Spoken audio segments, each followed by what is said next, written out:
Welcome to Tower Talk Business Radio, where we bring you conversations with the top business minds on Long Island and around the nation every week. Featuring expert consultants and small business owners who have found success but are also willing to share their top tips, failures, and give gritty, matter-of-fact advice based on their firsthand experience. Now, let's get down to business on Tower Talk Business Radio on the voice of Nassau Community College, 90.3 WHPC. Hello and welcome to Tower Talk Business Radio, powered by the Nassau Community College Foundation. My name is Ray Schwetz, AVP of Jovia Business Banking, along with Donyshia Boston-Hill, CEO, keeper of the brand, marketing, and digital agency. And we're focused on being the premier resource for business and entrepreneurship. We bring you weekly business advice, tips, tools, and services that help you grow your business. Plus, we interview top business leaders in the industry. Now, helping provide us with business empowerment today, we have three very special guests with us. We have Anne Dalgish Koestner, we have Jodi Landsfeld, and Gabrielle Pollack from the Donald and Barbara Zucker School of Medicine at Hofstra Northwell.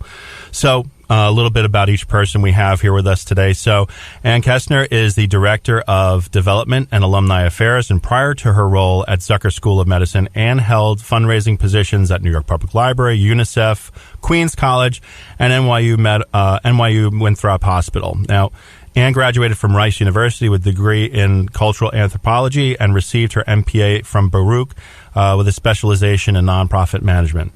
She's also certified CFRE in 2015, and she's currently pursuing her MS.Ed in Higher Education, Leadership, and Policy Studies at Hofstra University, while serving as board member for the Long Island chapter of AFP and on the steering committee of Long Island Association's Women's Collaborative. So you're a busy lady.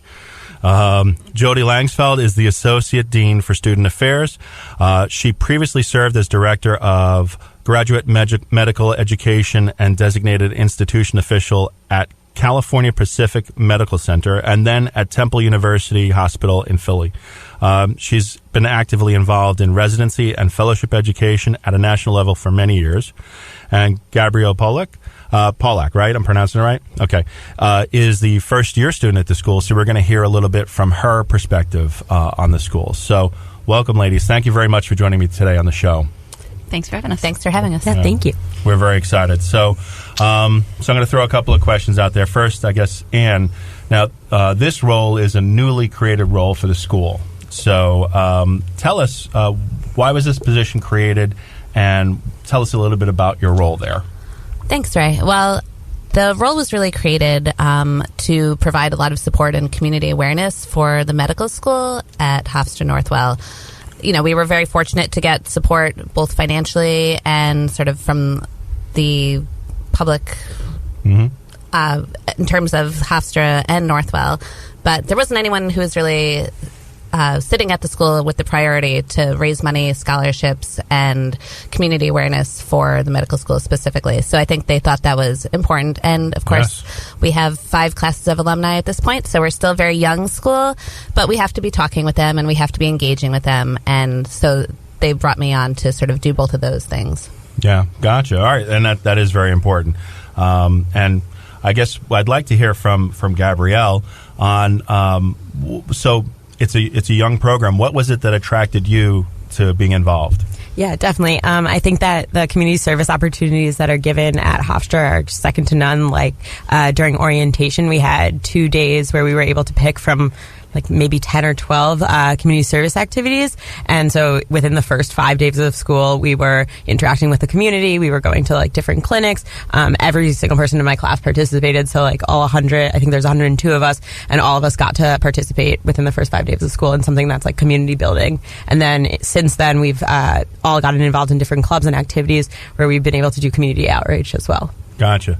So this is not really for an introvert. This is this is somebody. And you know what's great is that my daughter now is in college. She's over at Queens College, and I always tell her if you can be involved in community activities like that and interact with the community, it just puts you heads and shoulders above the rest. So kudos to you for doing that. So Jodi, tell us a little bit about this. You've been involved from day one, and like Anne was saying, it's a relatively new school. So tell us a little bit about how this developed over at Hofstra. Sure. It is a new school, which is newer school, because there are newer medical schools at this point in time, but we are still pretty young in our, I guess maybe not in infancy anymore, but we are definitely still on the young side of things. But it's been really great to watch the students come and grow, not only in numbers, but in emotion and in commitment and as whole beings. And I think that that's something that we focus on a lot at the Zucker School of Medicine, is that you have your academics, and it's not even a place that you can hide in that. Most of our classes, about 85% of all of our classes, are in groups of 10 people or less. So you get to know each other very, very well at the very beginning, and it's a supportive environment academically, but outside of the classroom. And that's really where student affairs comes in, which is what I focus on, and that is like everything that goes on outside the classroom. So student government,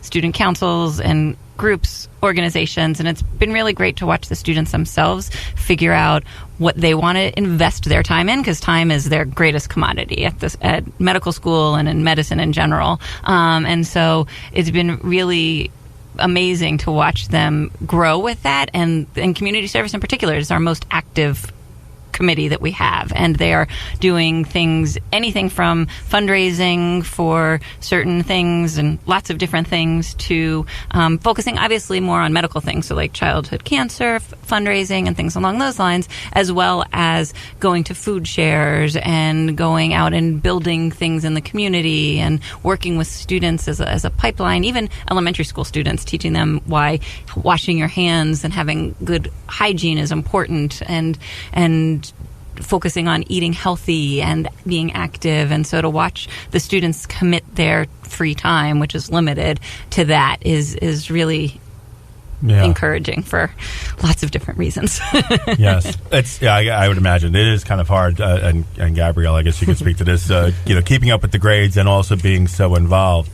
But I assume they're kind of related, right? Yeah, definitely. And I think that students at Hofstra in general are really at the Zucker School of Medicine are really determined to not only be students in a classroom, but also doctors and people for the community. And so, like, I did the naloxone clinic during orientation, so I learned how to give naloxone, which is a remedy for opioid addiction. So anyone that was an opioid overdose, now I have naloxone and I'm certified to administer it. And so we got to do that within 4 days of medical school. Like, that's really something that's like not only benefit to my medical education, but also something that I could do in the community and something I can teach other people to do in the community. That's amazing. You are listening to Tower Talk Business Radio on the voice of Nassau Community College, 90.3 WHPC. I'm Ray Schwetz, along with Donyshia Boston-Hill, and our guests today are Anne Dalgish Koestner, Jodi Landsfeld, and Gabrielle Pollack from the Zucker School of Medicine at Hofstra Northwell. So, we're already hearing about how impactful what you do is. Can you tell us some more stories that are kind of like the day-to-day? And I throw this out to any of the three of you or all of the three of you, because I'm sure you have different varying perspectives on this. So maybe we'll start with Jodi. Sure. So I don't know that there is a day-to-day. So, but the way that our curriculum is set up is that our students are in class in the morning, and they're in class until noon or 1 typically. And the afternoons they do clinical exposure of things. And so we start early, which is early for a classroom, but not early for an operating room. So it's always fun to watch that transition as the students start in year one, and they're like, oh, an 8 o'clock class, that's early. And on a college campus, an 8 o'clock class is very early. Yes. But at a hospital and in an operating room, 5 o'clock is your start time. So we're progressing. The whole thing's about transitioning into a physicianship, into a physician identity. And so that's from arriving on time to what you need to do to gaining the clinical and basic science knowledge to be able to provide good care. So we're usually there right before classes start. The students know that we're around in case there's something that they need or there's anything that goes on. So sometimes the morning is just a nice tea time and students popping through to say hi, and sometimes there's a sense of overwhelming, or next week actually Gabrielle is facing her first set of exams, so good luck. Thank you. She's going to be brilliant. Thank you. But the emotional intensity increases, and so there's a lot of anxiety about just doing well, because they've worked very hard to get to this point in time. And so sometimes we face that, and then they're in classes, and then the afternoon is full of studying and full of activities. We have a very active student community. So we have 63 different clubs, groups, organizations that our students can get involved in. So sometimes I do wonder when they study, but they are always studying as well. And they do everything, that you can imagine that students get involved in. And so,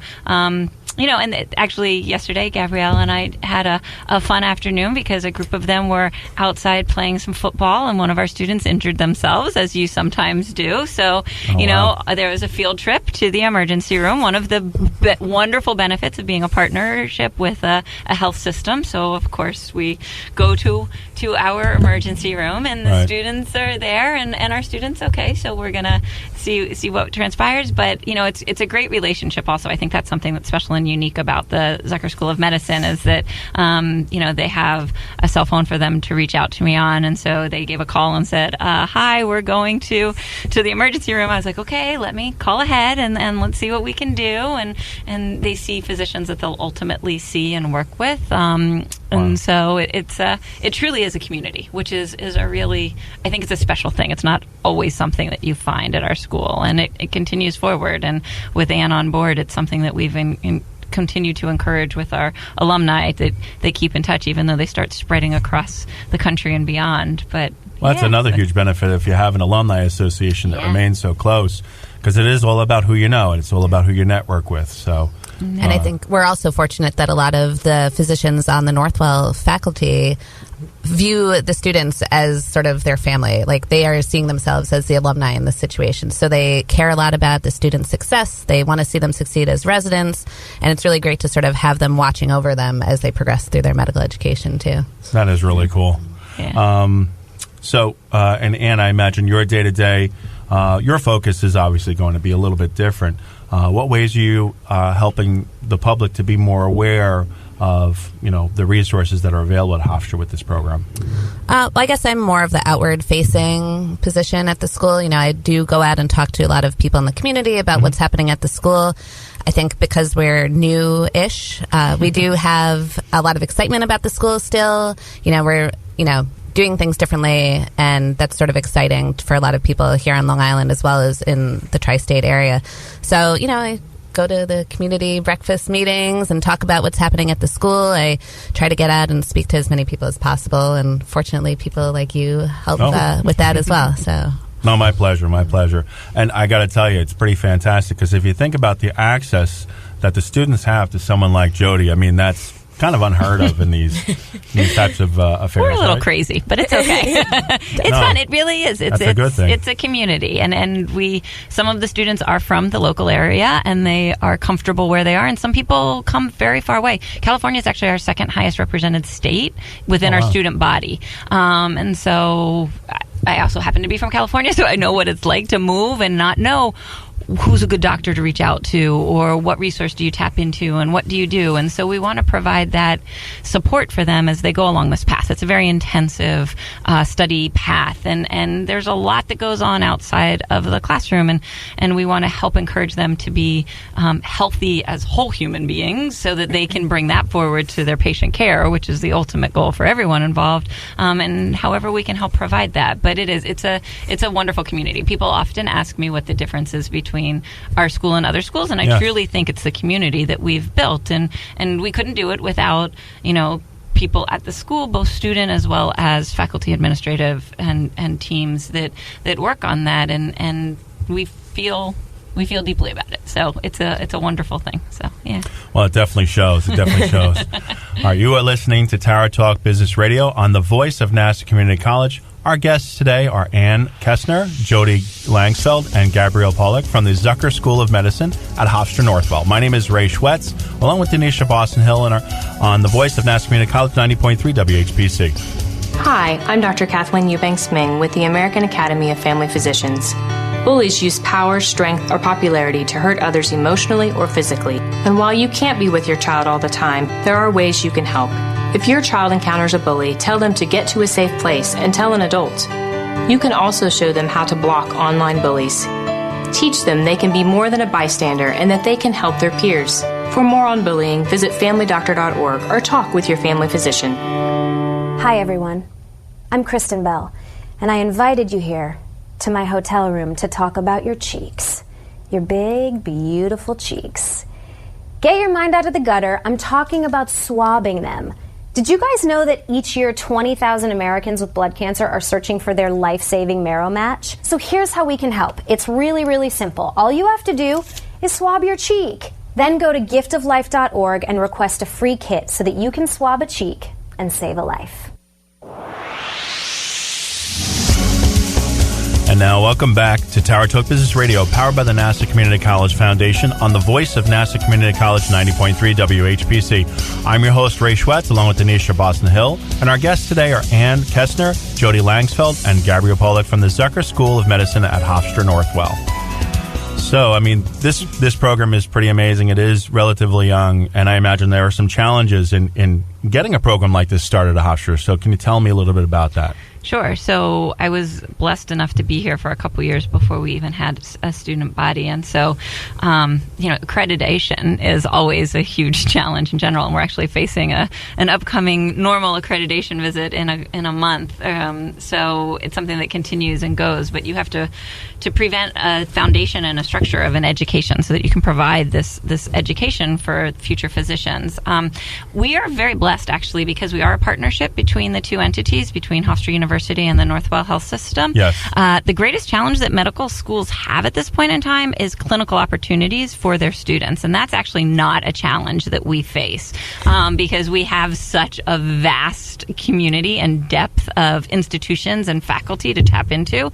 I actually think one of our greater challenges is keeping our students focused on what they need to be studying in that moment in time, because it's so exciting to be able to go into an operating room at week 4, which is something that most people don't get the opportunity to do. So I think our greatest challenge is kind of having the students balance a little bit of understanding that they will have the exposures that they need and they desire to achieve their goals, because they come to medical school to be physicians. And so we have actually a pretty creative curriculum where our students start with clinical interactions in week 2 of our curriculum, and our first course took the first course itself took the New York State EMT licensing exam and embedded that within our curriculum. So we teach it at a level for medical students, which requires a little bit additional education, because as an EMT you're educated to stabilize the patient, get them to the door of the emergency room, and that's your job and it's done. But the students that we have will ultimately get that patient on the other side of that door. So we teach them not only to think as the EMT and to maintain that, but then to what will the long-term effects be and what's happening and what's going on beyond that. And it's very exciting. And so they start with ambulance runs, and then they continue throughout their first 2 years having exposure. Yes, it's really great. So actually our white coat ceremony, which is a huge thing in medical school, but our white coat ceremony happens at the conclusion of this course. So it happens in October. So the students have been here for a couple months, so their families miss them. They want to come visit them. But they also are all clinical caregivers at that point in time, because they're all certified EMTs as well. So we feel that it adds a little bit of a special meaning to it. And many schools give you your white coat at the end of orientation, at the very beginning of school. But in the way that we do it, they're actually clinical caregivers in that time, and they'll continue moving forward to take on additional responsibilities.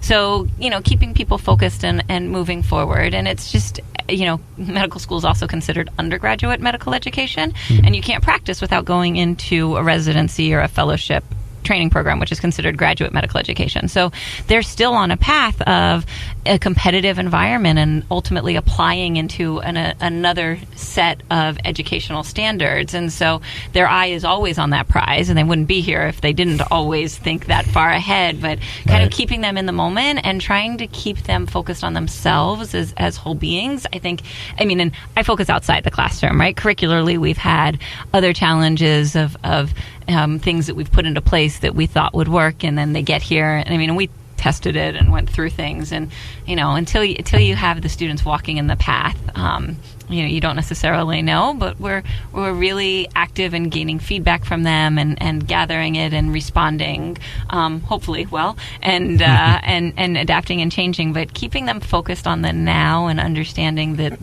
if they're not whole as individuals, then that's not the best face that they put forward to their patients ultimately. Right. You can't draw water from a dry well. Exactly. And they're excited about it, which is a wonderful excitement. So it's that balance between keeping that excitement there and keeping them healthy. So I think that's kind of what we all struggle with a little bit too. Well, I see that's a challenge, but I think it's great that you're focused on that, because I also see the involvement right away and the way that you structure that as a very good strength, because I would think it makes it less abstract. You're actually going in and you're experiencing it. You're saying, oh, okay, so this is how it applies in the textbooks. This is what it is in real life. So I think that's a huge strength. I think is great, and it starts from the top, right? So our dean, Dr. Smith, Dr. Lawrence Smith, he still loves the student interaction. So he gave a talk to our second-year students a couple of years ago, and he spoke about diabetes and healthy life choices. And the students were aghast at some of the statistics that he gave, and it motivated them to create actually a pipeline program of sorts. They're calling it Healthy Living Long Island, and it's now one of our larger community service projects in the school, where they're going out to the local elementary schools, and actually they bring them in as well. We had an Olympics in the building last year at one point in time, and Dr. Smith was like, why is our building so loud today? I was like, this is your fault, actually. This is 100% your fault. And we had the students there, and they learned how to make healthy snacks and how to blend smoothies with kale and spinach, and how it could still taste good, and why. And they had like an Olympics. Definitely. And don't we all? And I think becoming an EMT, like I can speak to that just because I've been here for a little bit, is just something that a lot of schools don't do that really attracted me to the Zucker School of Medicine. I think in our first year, we get 3 preceptors as doctors that we get to work on one-on-one as attending physicians. So that's outside the classes. Like, you're getting experiences that people sometimes don't even get till residency or 3rd and 4th year of medical school. And you're getting to interact directly with a doctor and directly with patients. And doing an EMT runs, we can be volunteer EMTs now. I can do basic life support, which is a really incredible skill, I think, because sometimes you're like, I'm a med student, I can't do anything. I just know all this basic science, but nothing else. But actually, I feel like the practical application helps me not only in the classroom, but also outside the classroom. So kind of like that balance. That's incredible. You're empowered right away. Yeah, 100%. Which is, I think, I've never heard of that personally. So I just think that's fantastic. Now, to piggyback on that, I know you have a lot of free clinics, and I'd like to talk a little bit about that, because I think that's a relatively unique thing for a medical school, correct? Yeah. Well, so we have one focused free clinic at this point in time, and we would love to expand that, but we're working on doing it in a way that our patients, we respond to patients' needs and the community's needs. So currently we have a free clinic that is located in Queens area, and it's close to public transportation, so people can get there, and it is focused on undocumented citizens. So we provide care for any patient that comes, but we do ask the social work side of it, the social services side of it as well. And if someone is eligible for Medicaid or for some sort of assisted health insurance, we will work with them to get on there, because you'll always receive better care if you have some sort of insurance, even Medicaid of any sort. So we'll provide that social service side of it in our clinic. But if you are ineligible, we will absolutely still provide care for those patients. And we have a subset of patients that are coming. We're always looking for more. You can find information on our free clinic up on our website as well. But it is really and truly to serve that silent population who can't receive care, and try to minimize them having to go to the emergency room when it gets to the point that they need care, because there's a lot of stuff that happens in the emergency room, and if you just have a horrible cough or the flu or something along those lines, you don't want to be there and exposed to that. And triage wise, you're not the most acute thing that's happening in the emergency room probably, so your wait time will be longer, and some people need maintenance care, so a diabetic or something along those lines, you can't get that care in an emergency room. And if you're not eligible for government insurance in any way, or you can't afford it, then you can't get that care elsewhere either. So that was something that our students are very focused on ensuring that is a successful venture. I think that we would like to find a location that we could potentially have closer to our campus as well, which would be great. But because of the way that our partnership works, our students spend the majority of their first 2 years at Hofstra's campus on Long Island, and then the majority of their 3rd and 4th years can be either at one of our main tertiary care hospitals, LIJ, North Shore, Lenox Hill in the city. So the location of the clinic in Queens does work for us because it is part of our community, just not necessarily right here at the campus community, but we'd like to have both. All one island. We're all one big island. So, yeah. Yes. We're all one community. And we have clinical preceptors that they work with at the clinic because obviously they're not licensed to provide the care independently yet. And, it's a great thing. Now, you've already talked about a lot of great accomplishments, but I'd like to see from the three of you, like, what are the greatest accomplishments you've had in the program thus far? So as somebody who saw it from the beginning, one of our greatest accomplishments. So we have as I said before, they complete medical school and they go on to residency. And our students have done extremely well, not only where they've ended up for residency, which is an accomplishment in and of itself, but when they get there, the feedback that we've received from the program directors who are tasked with educating the residents, the students, you get your MD. It's interesting. You graduate, you're with us for about 2 minutes, you've got this MD, and all of a sudden people are calling you doctor and expecting you to know how to provide clinical care. And you've been practicing because you're practicing in medical school, but all of a sudden they say doctor and you're looking over your shoulder for someone else and they're really talking to you. And it usually takes people about 3 months or so to get used to that.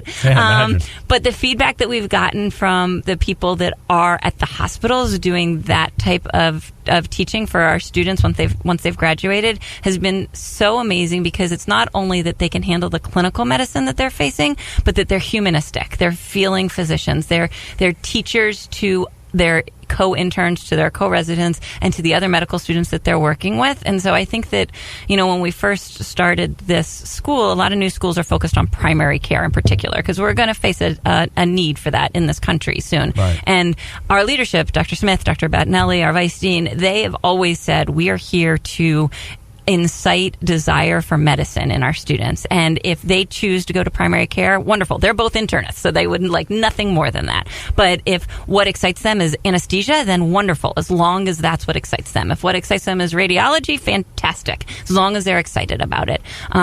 So I think that to see our students standing on their own 2 feet, we've had a lot of our students become chief residents, which means that they're leaders in their residency programs.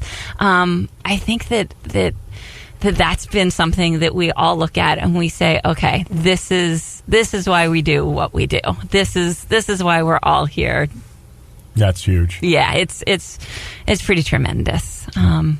Now, Anne, if there's one thing that you wanted to leave people with to say, this is what we're all about, what would that be? I mean, I guess you're hearing from Jodi and Gabrielle that the students are so invested in the community that the school sits in. I think it's just amazing. And, that's what we're trying to do. We're trying to build up partnerships with the local schools. We are in an area where there's a lot of need, and to do what we can in terms of outreach to the elementary schools in Hempstead or Uniondale is so vital and so important to their development. But I think it also shows a real commitment on the part of the school to make healthcare better for everybody, And so, I'm always out there looking for partners, for programs, corporate, individuals, whoever feels like this is something that they really do want to support. I think that's obviously my role. But, it's a way for corporate partners to get engaged too and to feel like they're making a real impact. So I guess that's... And how can we find you? What's phone number, website? You can find us at our website, which is hofstra.edu/medicine, and you can find all of our contact information on there. Excellent. All right. Jodi, Anne, Gabrielle, thank you very much for joining us today. We're very excited. I'd like to leave you with DB's philosophy. Success usually comes from those who are too busy to look for it. Henry David Thoreau. So we want to thank you for being with us. My name is Ray Schwetz, along with Donyshia Boston-Hill, your co-host and producers. This is an NCC Foundation Business Leaders Council production. Visit nccradio.org for more information.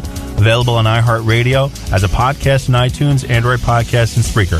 This has been Tower Talk Business Radio, powered by the Nassau Community College Foundation on the voice of Nassau Community College, 90.3 WHPC. We'll talk with you next week.